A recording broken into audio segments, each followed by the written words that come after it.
Kenapa mobil Cina berani murah tapi speknya gila? Pertanyaan ini tidak muncul tanpa sebab. Harga mereka sering berada di bawah mobil Jepang atau Korea di kelas yang sama. Namun, dengan daftar fitur yang justru terlihat lebih lengkap, lebih modern dan lebih berani.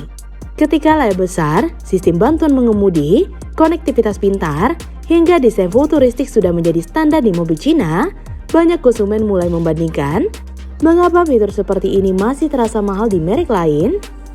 Untuk memahami jawabannya, kita perlu melihat industri otomotif Cina bukan dari satu titik waktu, melainkan dari perjalanan panjangnya.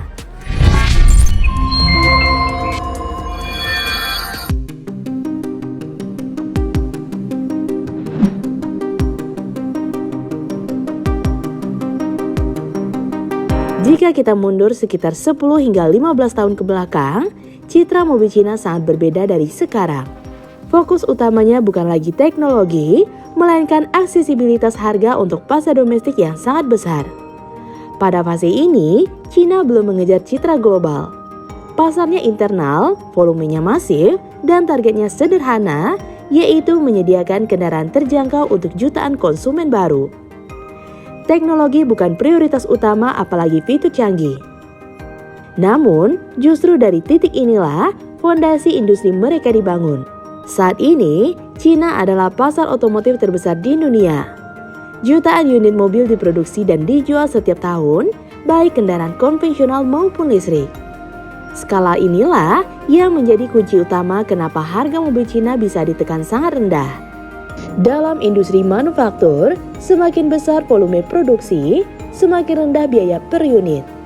Biaya riset, parkir, tolling, dan pengembangan platform tidak ditanggung oleh ratusan ribu unit, tetapi oleh jutaan unit kendaraan. Artinya, fitur yang bagi pabrikan kecil terasa mahal, bagi pabrikan Cina justru bisa menjadi standar karena biaya tersebut tersebar ke volume produksi yang sangat besar.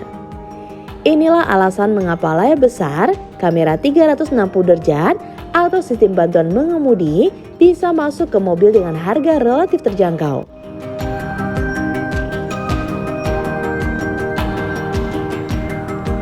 Jika kita tarik mundur lagi ke struktur industrinya, Cina memiliki keunggulan yang sulit ditiru oleh banyak negara lain, yaitu rantai pasok lokal yang sangat lengkap.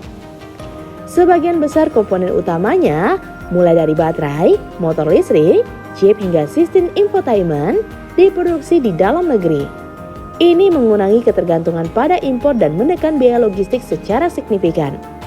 Selain itu, biaya tenaga kerja di sektor manufaktur Cina masih lebih rendah dibandingkan Eropa atau Amerika Serikat. Ditambah dengan tingkat otomatisasi pabrik yang tinggi, biaya produksi per kendaraan menjadi jauh lebih efisien. Efisiensi inilah yang kemudian dialihkan ke dua hal, harga jual yang kompetitif dan spesifikasi yang terlihat lebih tinggi.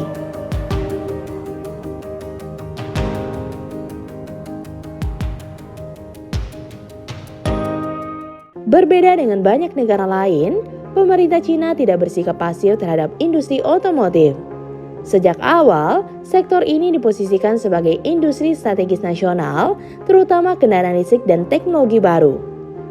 Selama bertahun-tahun, produsen mendapatkan berbagai bentuk dukungan, mulai dari insentif pajak, subsidi pengembangan teknologi, hingga kebijakan yang mendorong adopsi kendaraan listrik secara masif. Dukungan ini tidak hanya mempercepat pengembangan teknologi, tetapi juga memungkinkan produsen menjual kendaraan dengan harga lebih agresif tanpa langsung menekan kelangsungan bisnis mereka.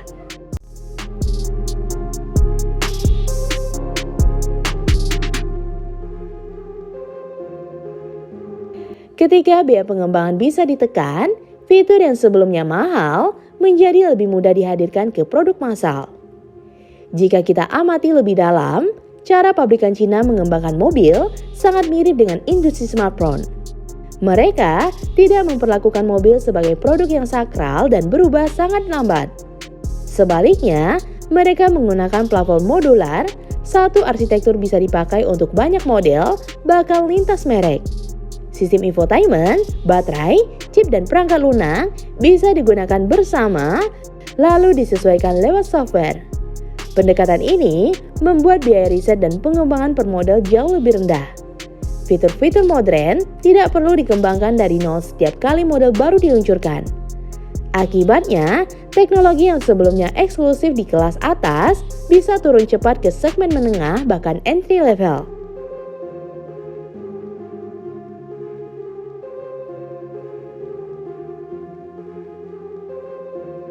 Di Cina, persaingan di dalam negeri sangat keras. Ada puluhan merek, ratusan model, dan siklus produk yang sangat cepat. Di pasar seperti ini, satu cara bertahan adalah memberikan nilai lebih. Harga murah saja tidak cukup. Spesifikasi harus terlihat unggul, fitur harus terasa lebih banyak, dan teknologi harus selalu diperbarui. Kompetisi inilah yang mendorong produsen Cina untuk terus menambahkan sesuatu ke produk mereka.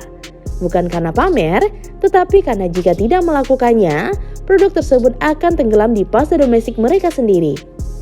Ketika model-model ini kemudian diekspor ke luar negeri, konsumen global melihatnya sebagai murah tapi speknya gila. Di sisi lain, data pasar global menunjukkan perbedaan yang cukup mencolok. Di Cina, mayoritas mobil termasuk kendaraan listrik dijual di bawah harga yang dianggap premium di Eropa atau Amerika Serikat.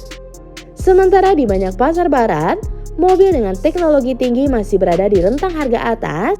Di Cina, teknologi tersebut sudah menjadi bagian dari produk massal. Ini bukan karena kualitasnya selalu lebih baik, tetapi karena struktur biaya dan strategi industrinya memang berbeda sejak awal.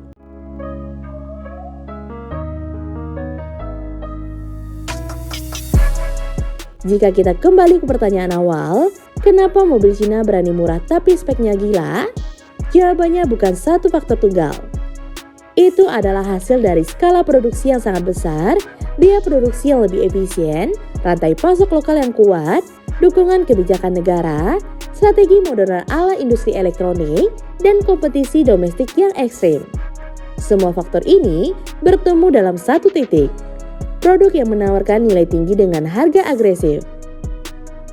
Mobil Cina tidak tiba-tiba menjadi murah dan canggih. Apa yang kita lihat hari ini adalah hasil dari proses panjang, strategi industri yang konsisten, dan pasar domestik yang membentuk karakter produknya. Bagi konsumen, ini membuka pilihan baru. Bagi industri otomotif global, ini menjadi tantangan besar. Dan bagi pasar seperti Indonesia, fenomena ini sedang akan terus mengubah cara orang memandang mobil. Pertanyaannya sekarang bukan lagi apakah mobil Cina murah atau tidak, melainkan apakah industri otomotif global siap menghadapi cara bermain baru yang mereka bawa? Nah, gimana mau sobat? Komen di bawah ya. Jika sobat suka dengan video ini, like dan share ya sobat. Sampai ketemu lagi di fakta seru selanjutnya. See you!